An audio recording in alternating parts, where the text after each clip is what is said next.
Os doentes mentais são como os beija-flor. Eles não pousam, eles ficam a 2 metros do chão. Arthur Bispo do Rosário.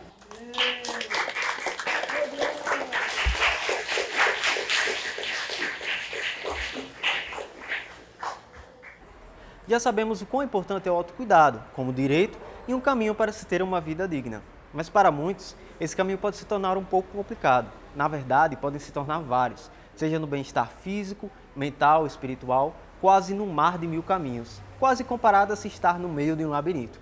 E é por isso que estou aqui, para esse episódio no Museu da Gente Sergipana, para falar daquele que foi um dia declarado Senhor do Labirinto. Citei bem o Arthur, Gabriel? Muito bem, é realmente o Senhor dos Labirintos. E aí, vamos lá em cima conhecer? Vamos lá, vamos conhecer. Gabriel é guia no museu e estudioso da vida e obra do Arthur Bispo do Rosário.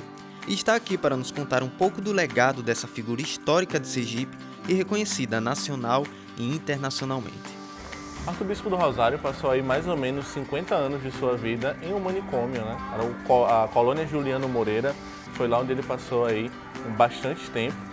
E nesse local, naquela época, os tratamentos de saúde mental não eram como nos dias atuais. Então ele acabou sofrendo bastante. Depois que se descobriu a obra do bispo, né? O bispo viveu anos internado, ainda era um modelo, né? Manicomial, asilar. Então, o Arthur ele é uma referência em saúde mental. Eu digo que o Arthur é assim, seria o oficineiro, o terapeuta que trabalhou no silêncio, porque são quase 1000 peças, né, que ele produziu dentro de uma cela. O Arthur Bispo foi uma figura icônica, eu acho que é um representante assim, dessa luta antimanicomial, né, que foi muito descuidado nessa lógica hospitalocêntrica, né, essa lógica de hospital psiquiátrico. Ele foi muito descuidado. O Holocausto Brasileiro. Foi assim nomeado o período de funcionamento do Hospital Colônia de Barbacena, em Minas Gerais, devido às condições desumanas que os internados do maior hospício do Brasil à época se encontravam. A associação aos campos de concentração nazistas, utilizados para a tortura e execução de judeus durante a Segunda Guerra, ocorreu algumas vezes por autoridades. A primeira vez foi em 1979, após visitação ao hospício pelo italiano Franco Basaglia, referência da reforma psiquiátrica e da luta antimanicomial na Itália, lugar que pode ser resumido segundo as suas palavras à imprensa. Estive hoje em um campo de concentração nazista. Em nenhum lugar do mundo presenciei uma tragédia como esta. Segundo Pedro Alves, psicólogo do Centro de Referência da Assistência Social, o CRAS, nesses hospitais não somente a população com doença mental sofria com os tratamentos ineficazes, mas também aqueles vistos como marginalizados socioeconomicamente pela sociedade da época. Me dão tanto remédio que eu fico me tremendo. Só sirvo para exploração dos médicos e dos enfermeiros e das técnicas de enfermagem. Diversas pessoas, por não corresponderem às expectativas da sociedade à época, principalmente no que diz respeito às questões de saúde mental, sabe, pessoas com transtornos mentais, elas eram internadas nesses hospitais, e uma série de violações de direitos humanos aconteciam. Esses pacientes tinham aí 20 anos de internação, 15 anos de internação, né, para pacientes com transtornos graves, crônicos, com as relações familiares inexistentes, na maioria das vezes, né, os vínculos completamente rompidos. E muitos deles não tinham uma mínima vivência de casa, de qualquer outra coisa, de alimentação, ou de conviver ali em sociedade em grupo. Comecei a entender o que era trabalhar com a loucura e a minha primeira cena que eu me deparei foi com os corredores e as enfermarias do Adalto Botelho. Eram 2 enfermarias que só tinham nome masculino e feminino, mas que não dividia sexo. As pessoas eram feitas contenção em qualquer lugar, certo? Não importava. Não tinha um vaso sanitário, não tinha uma privacidade, mas todas as salas tinham grades. E foi o primeiro choque que eu tive foi ver aquelas grades. E uma das coisas que a gente mais queria era retirar aquelas grades, né? E começar mesmo o movimento de fechar. As comparações ao Holocausto não ficaram apenas em Minas Gerais. Na capital sergipana, o secretário da Saúde à época, José Machado de Souza, teve a mesma percepção que Aragão com o Hospital Adalto Botelho. Felizmente, anos depois, Aracaju foi destaque nas mudanças aplicadas pela reforma psiquiátrica, com a existência antecipada de CAPS antes mesmo da instituição do REAPS. A capital também investiu além do que exigido pela portaria, sendo o primeiro CAPS instituído o antigo Arthur Bispo do Rosário. Posteriormente, foi a vez do fechamento do Hospital Psiquiátrico Adalto Botelho que, ao ser apresentado a palavra liberdade, fez desse o seu novo nome, ao se tornar o CAPS Liberdade durante alguns meses em 2002. Devido à precariedade do prédio, o CAPS foi transferido e a construção revelou sua verdadeira face ao ser reformado e ser utilizado como presídio militar. Foi uma mudança de paradigma do olhar para a doença mental e a pessoa com transtorno mental. Então a gente começou a ter uma quebra no paradigma entre cuidar isolado e o cuidar em liberdade. Aí conseguimos fechar o Adalto, depois conseguimos fechar o Garcia Moreno e depois a Santa Maria, né, que praticamente abandonou todos os seus pacientes lá, abandonou os prontuários. A Secretaria de Saúde foi quem foi pegar esses prontuários dos pacientes. Conseguimos realmente tirar essas pessoas de lá e colocar nessas residências, né, que são casas normais, como a nossa casa. Foram inseridos nesses serviços residenciais terapêuticos como uma forma de desinstitucionalização, né, um processo de desinste, como a gente chama. E aí, esses serviços residenciais terapêuticos têm cuidadores 24 horas por dia, e lá eles têm essa vivência de casa. Existe todo um processo de construção da autonomia desses pacientes, né? Porque eles ficaram 20 anos dentro de um hospital psiquiátrico, e aí eles passam ali a viver em uma casa, né, com objetos que eles nunca viram na vida, que eles não têm a menor familiaridade, com vizinhos, com todo aquele movimento de vida mesmo, né? Então essas mudanças foram fomentadas pelos trabalhadores, depois teve também a adesão dos próprios familiares, depois alguns usuários também começaram a se organizar em um movimento de usuários, ou seja, aqueles que já ficaram internados, aqueles que receberam alta, aqueles que tinham um conhecimento, de repente aqueles que também tinham estudo, que também eram advogados, que também eram, né, profissionais, eles começaram também a se organizar. E aí, nos anos 2000, houve uma mudança na política pública. A partir de 2001, foi a aprovação de uma lei nacional, federal, que dizia que o cuidado era principalmente e fundamentalmente nos espaços comunitários. E aí, essa é a data, abril de 2001, é a data onde o Brasil ingressa na reforma psiquiátrica em termos oficiais, porque há a destinação de recursos públicos para serviços comunitários, que são os CAPs. Centros de Atenção Psicossocial. Esse é o nome dado aos órgãos que, ainda recentes, resumem 20 anos da vida de Aragão como cuidador e oficineiro de artes nos CAPs. A partir da reforma psiquiátrica, os CAPs tornaram-se instituições de cuidado em liberdade que contrapõem as antigas formas de tratamento das doenças mentais. Diante da Lei 10.216 e a Portaria 336, vem as aberturas dos CAPs em Aracaju. Embora antes já existia o CAPS de Glória e o CAPS Arthur Bispo. A Prefeitura de Aracaju, na época, trouxe em menos de 4 meses a abertura de 3 CAPs, sendo 2 de psicóticos e um AD que se chama o Primavera. Então são 5 CAPs que contam com essa modalidade de acolhimento noturno, e existe um CAPs infantil, que é um CAPs tipo 2, que funciona em horário comercial, digamos assim, não fecha para almoço, né? Aberto de 7 até às 17 horas, que é o CAPs Dona Ivone Lara, que é o antigo CAPs Arthur Bispo do Rosário. E aí começa toda a história aí dos grupos, das oficinas, do que a gente chama de terapêutico, do que não é terapêutico. Existe um cardápio de oficinas, e aí o projeto terapêutico singular dessa pessoa, ela é pensado a partir desse cardápio de oficinas. Né? Vários profissionais fazem oficina, isso não é uma prerrogativa só de uma categoria, de psicólogo ou de oficineiro, de terapeuta ocupacional. Vários profissionais têm oficina. É algo assim que eu não esperava, até porque eu vim do comércio, né? E aí, quando eu recebi o convite, né, não conhecia muito bem o que era, né? E aí eu tive que aprender na marra mesmo, né? E a primeira coisa que eu aprendi era não ter medo do paciente, né?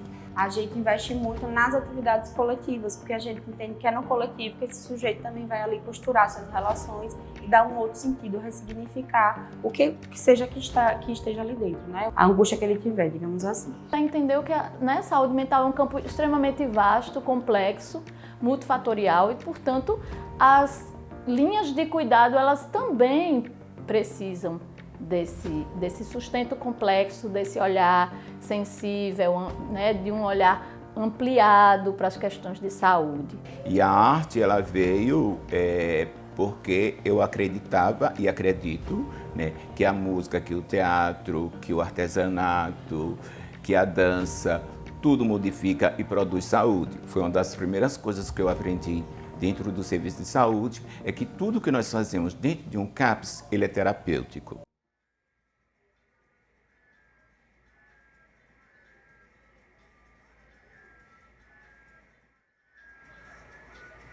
Quão grande, Gabriel, foi a arte para a vida de Arthur Bispo do Rosário? Pode ser que foi uma terapia para ele e tornou a vida dele mais digna de alguma forma? Estamos aqui diante da sua obra mais importante, o Manto da Anunciação ou Manto da Apresentação, sua obra máxima que ele demorou muito tempo para fazer, e é o reflexo de toda a sua obra e de tudo aquilo que Arthur Bispo do Rosário pensou em fazer. Gostaria de ter sido, inclusive, enterrado com esse manto, tamanha era a importância dele para ele. Dizia que iria se apresentar a Deus e a Jesus com o manto da apresentação. Vou começar a fazer o manto da apresentação, que eu quero me encontrar com Jesus e Nossa Senhora. Eu comecei a apaixonar pelo Arthur, né? E procurei ler mais sobre ele, pesquisar mais sobre ele, me senti incomodado por ele ter sido enterrado como indigente, né? Mas aí depois, no governo João Alves, conseguiu trazer os restos mortais para Japaratuba.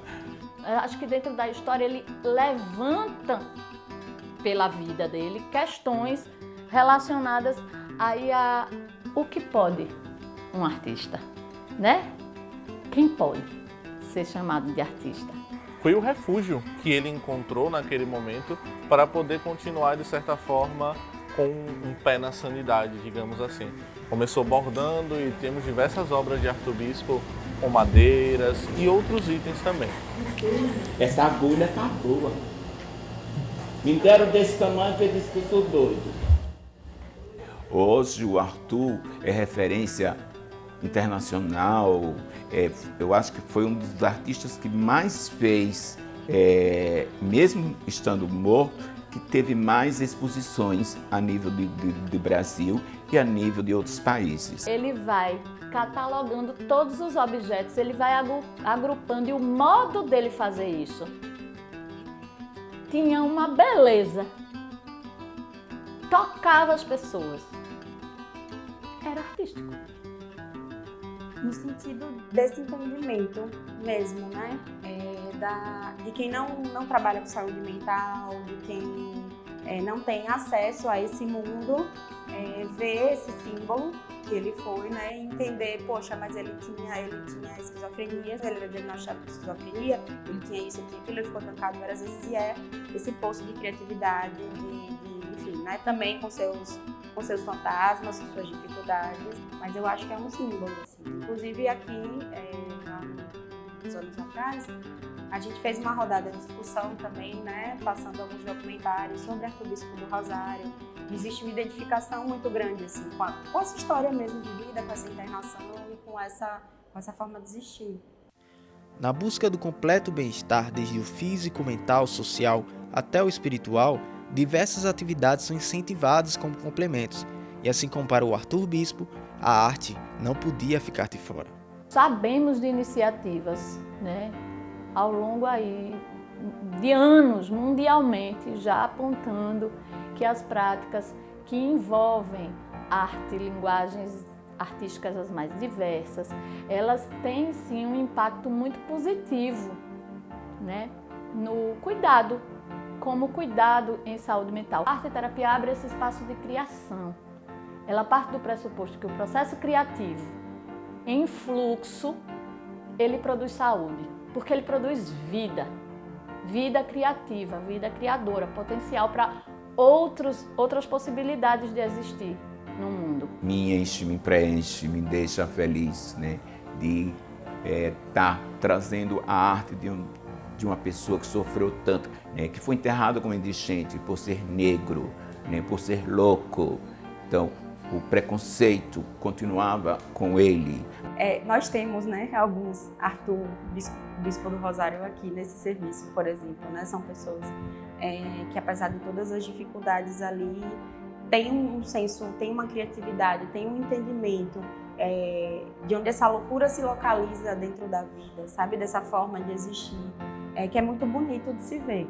Segundo Camila Albuquerque, desde a época do artista tem sido alterada a abordagem psiquiátrica com o cuidado em liberdade. Todavia, uma política antimanicomial que foi interrompida na última gestão do governo federal, que passou a retornar investimentos na abordagem desses hospitais com as comunidades terapêuticas. Esses leitos psiquiátricos, eles aumentaram de número porque houve um reinvestimento nessa lógica de cuidado manicomial. Esses recursos, eles não são atualizados há muitos anos. Então, a realidade do município, a realidade de outros municípios hoje também, é que a gente recebe o repasse do Ministério e o município precisa entrar com uma contrapartida para poder prestar um serviço de saúde com qualidade, né? Aragão ainda ressalta a importância das atividades realizadas pelos CAPs e a necessidade de mais investimentos pelo Estado.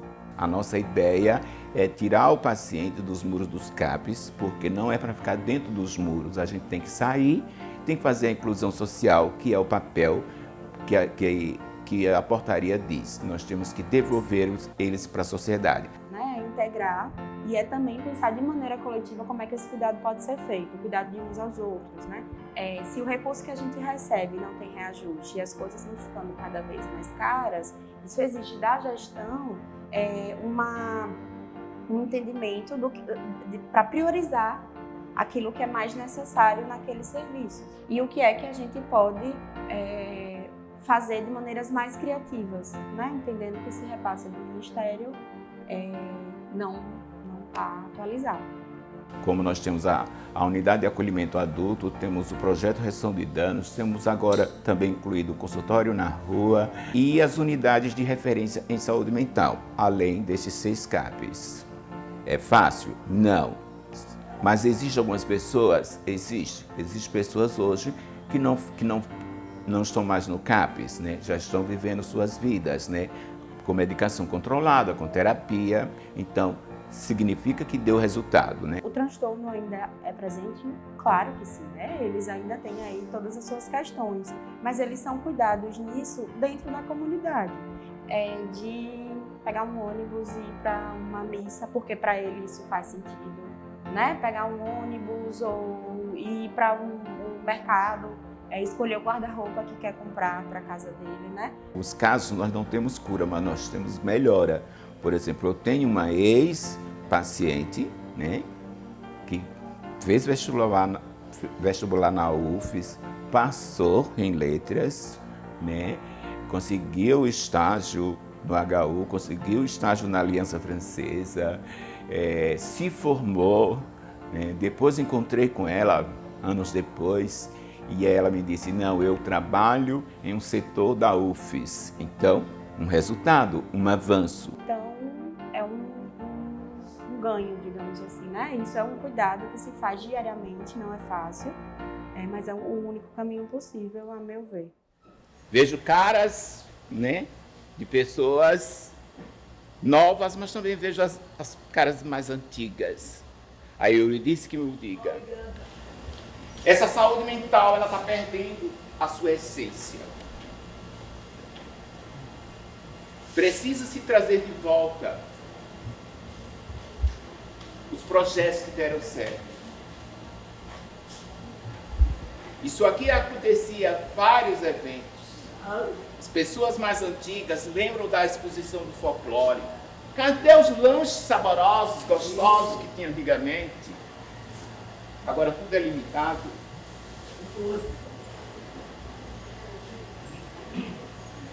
Então, a minha apresentação também é um protesto. Precisamos mudar essa saúde mental. Obrigado a todos vocês.